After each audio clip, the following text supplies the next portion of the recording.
Alright, now we'll talk about angular momentum of a rotating body, rotating with constant angular velocity omega. Before going to that, let us talk about angular momentum of a particle about a point. Now suppose I have a point over here O, you can call this as origin, and I have a particle over here of mass m.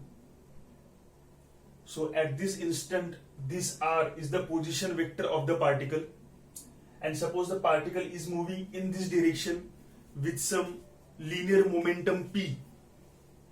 Now we know that linear momentum is nothing but mass into velocity, and its direction is in the same direction as that of velocity. So the particle is moving in this direction at this instant with velocity v. So its linear momentum is p, given by m into v. Okay.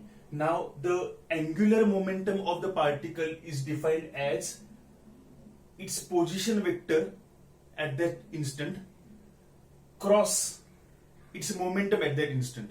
So angular momentum is a vector quantity given by r cross p. Okay. Now its direction will be given by right hand rule. So again, as we have discussed, we have to use our right hand and orient our first four fingers in the direction of the first vector. So this is the direction of the r vector in this direction. Then I have to orient the hand such that I can curl the fingers in the direction of the second vector. So this is the right way. First vector cross the second vector. So as you can see, the thumb denotes the direction of the resultant. So right now it is outside the board. Its magnitude will be given by rp sin theta, where theta is the angle between r vector and p vector. R vector is in this direction, p vector is in this direction. So as you can see, this is the angle theta between r vector and p vector. So in magnitude it will be rp sin of theta. Okay. Now as we have seen that, we know that linear momentum is mass into velocity. So p can be written as mv. So L becomes rmv sin of theta. Right? Now if theta is 90 degree, that means if theta becomes 90 degree, then sine of 90 is 1. So L will become simply R into M into V. Right? So this is how we define angular momentum of a particle. Now here we are going to discuss angular momentum of an entire body rotating about certain axis with constant angular velocity omega. Okay? So to find out angular momentum of the entire rigid body, I will have to consider all the particles and find out its angular momentum by this formula, and then add all the angular momentums together. We will get angular momentum of the entire rigid body. Fine? Okay. Now look here.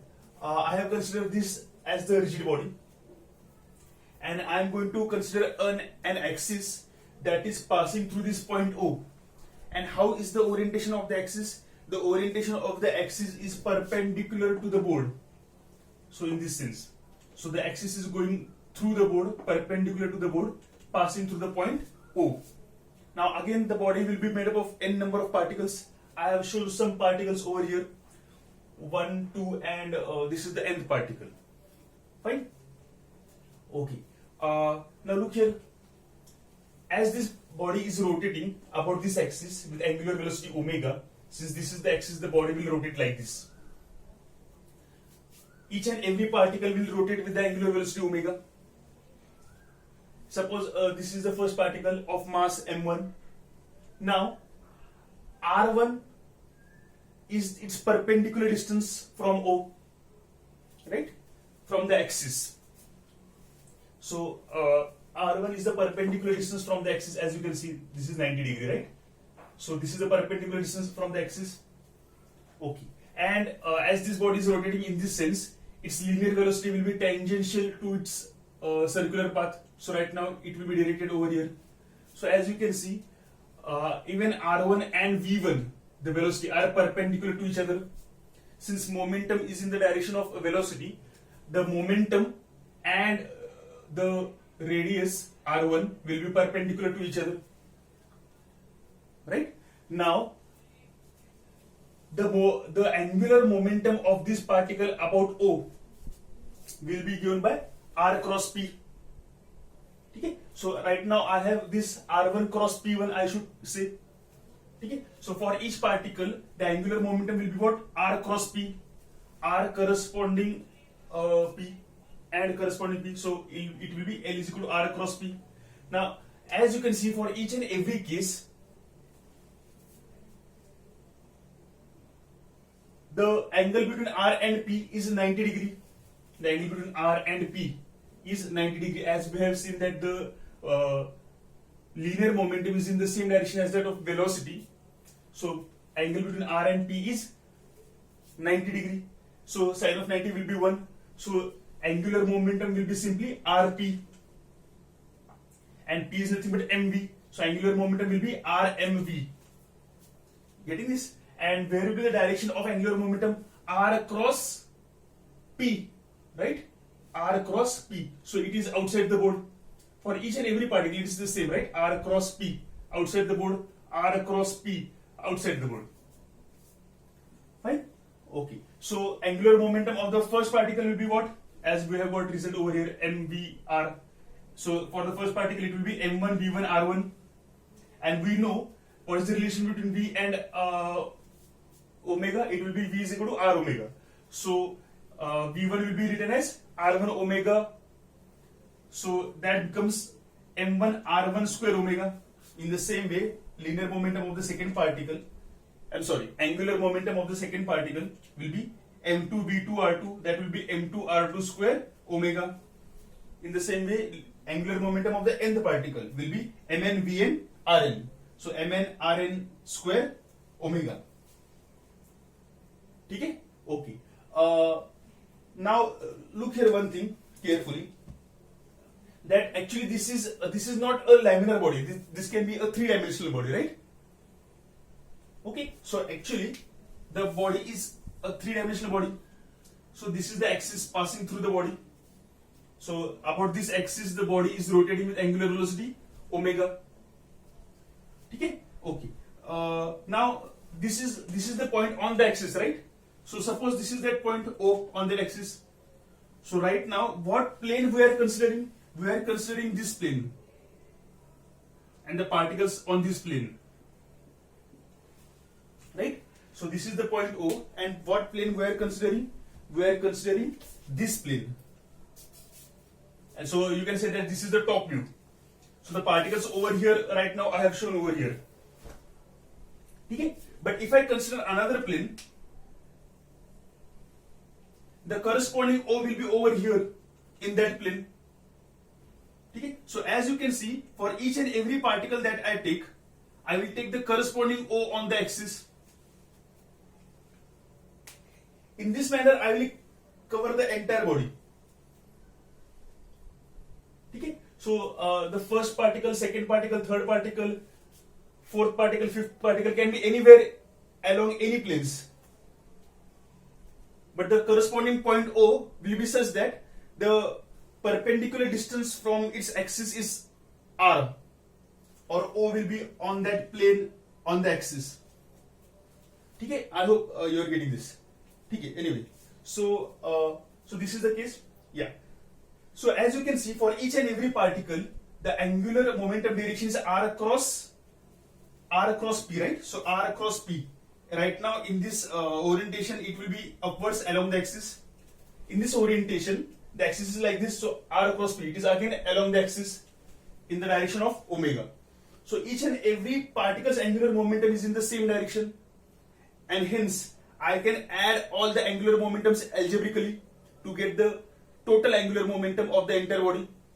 So that is what I have written over here. So angular momentum of the entire body will be simply L1 plus L2 plus dot dot dot Ln. So I have to add all these terms. As you can see, omega is constant over here.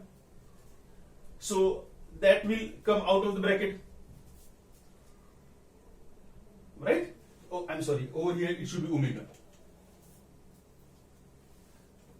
Fine. Okay, now what we have in the bracket, I have m1 r1 square plus m2 r2 square plus dot dot dot mn rn square. That is nothing but can be written as summation of mi ri square, where I varies from 1 to n. Now we know this for this product, summation of this product, and that is nothing but moment of inertia about that particular axis. So that is nothing but I. So L has come out to be equal to I into omega.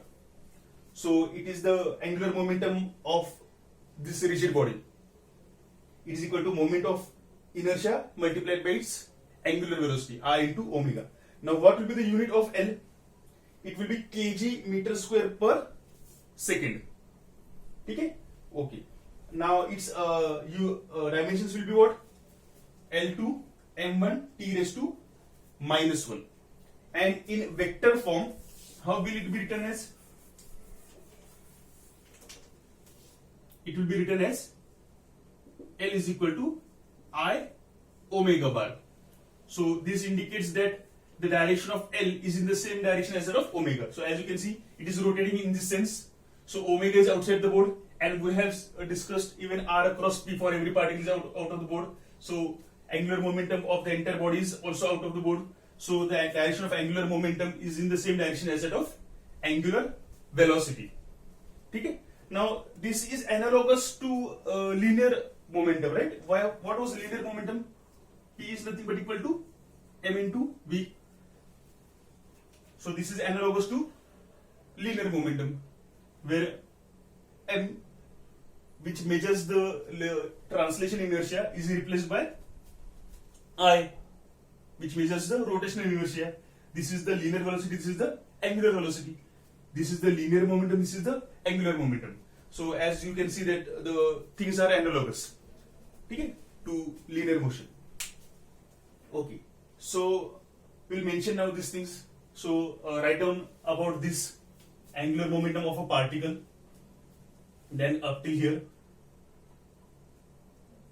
Then afterwards, you write down the heading angular momentum of a rigid body. Then draw this diagram. Then write down, consider a rigid body made up of n number of particles. Masses of the particles are m1, m2, dot dot dot mn. These particles are at perpendicular distance from the axis of rotation, r1, r2, dot dot dot rn respectively. The body is rotating about an axis passing through point O perpendicular to the page with constant angular velocity omega.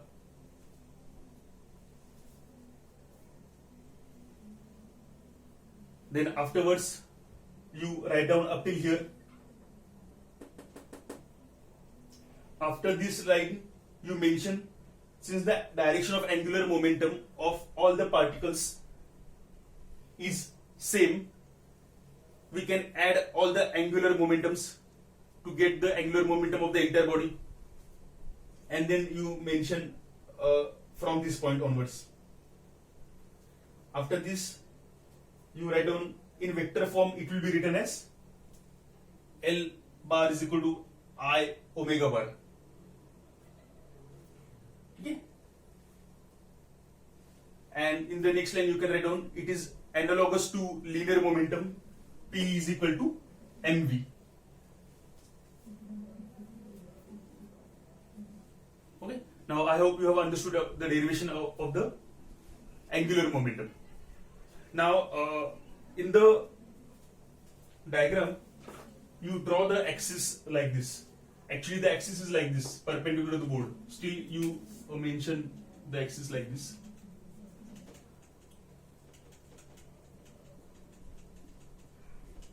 And it is rotating with angular velocity omega. The body is rotating about that axis with angular velocity omega. Okay?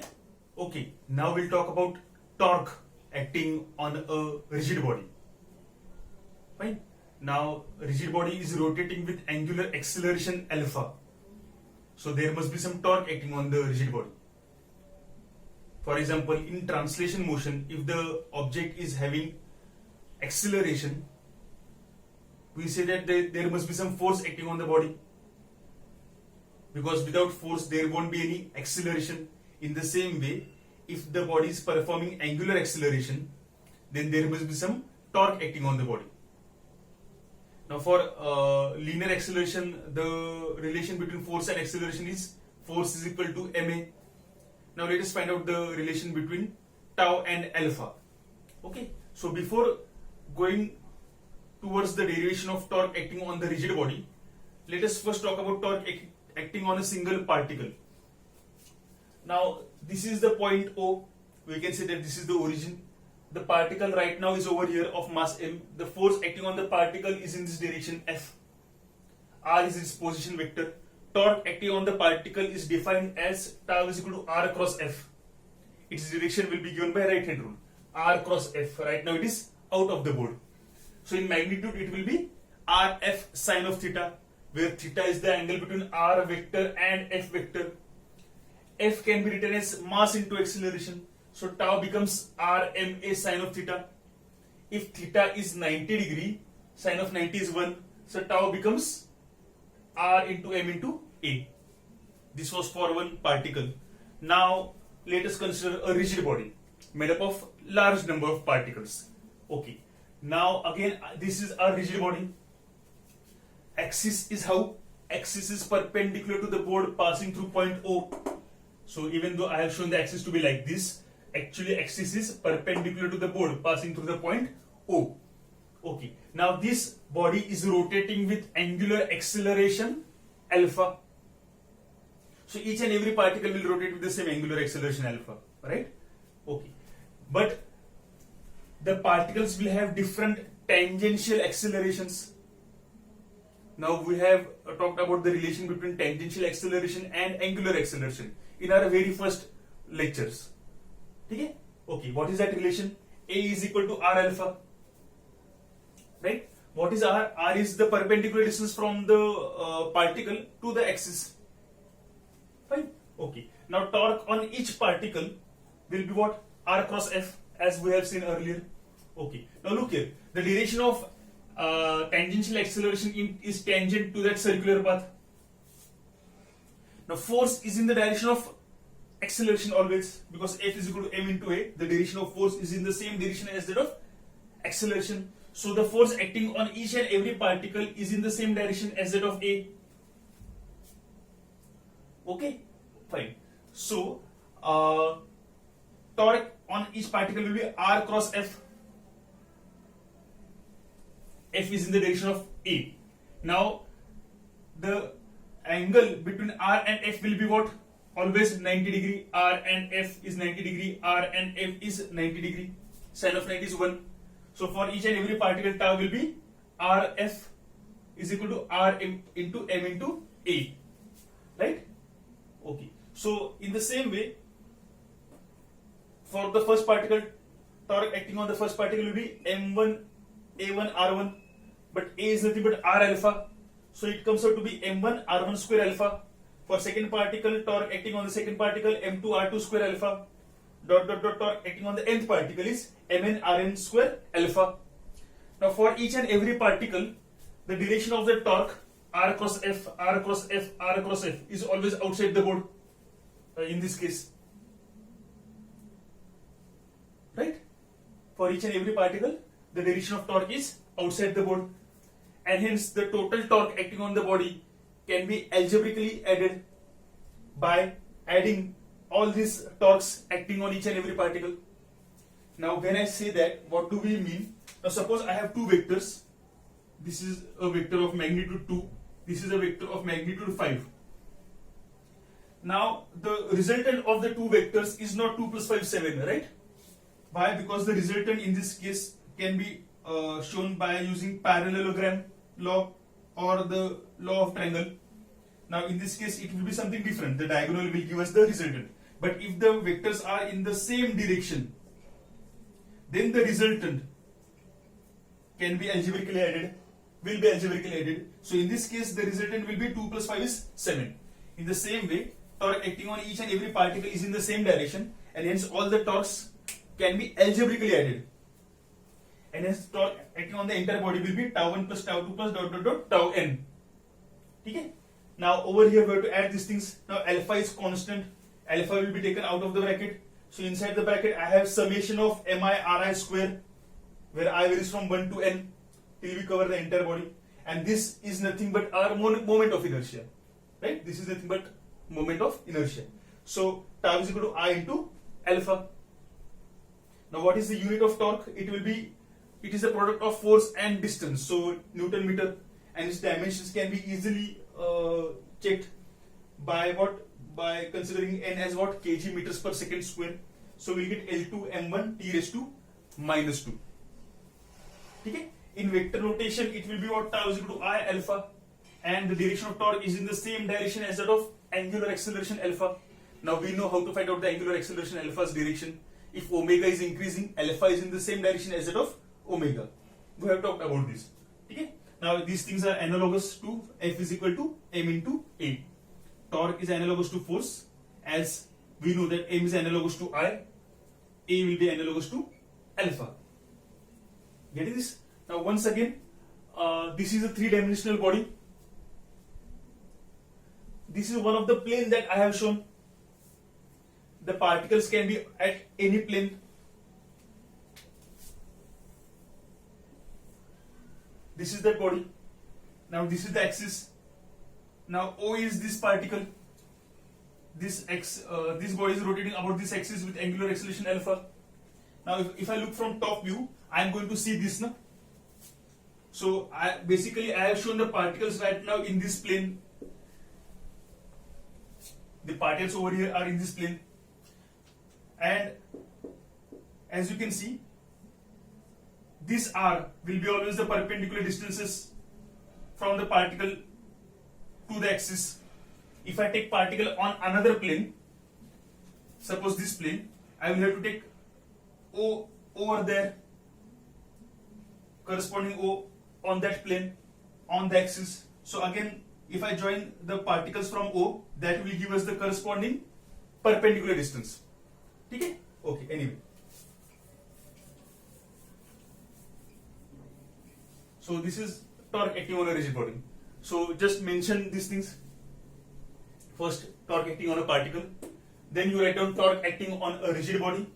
Then you draw the diagram. And then write down, consider a rigid body made up of n number of particles.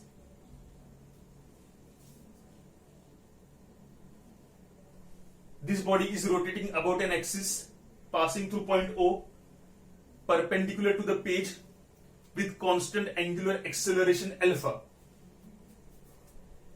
M1, M2, M3 are the masses of the particle. M1, M2, M3 dot dot dot Mn are the masses of the particle. R1, R2, R3 dot dot dot Rn are their respective perpendicular distances from the axis of rotation.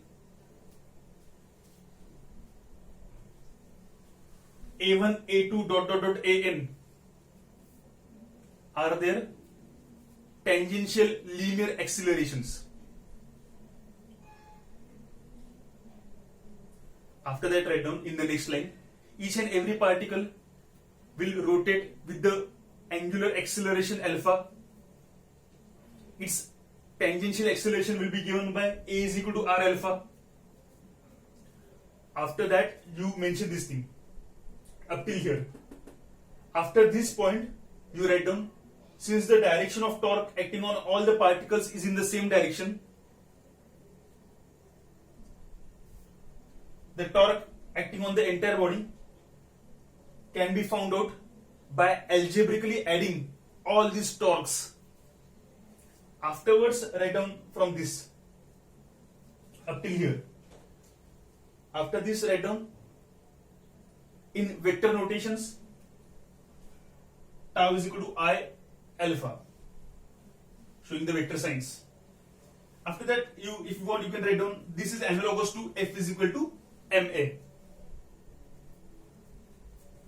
Fine. So I hope you have understood about torque acting on a rigid body. Chalo, thank you.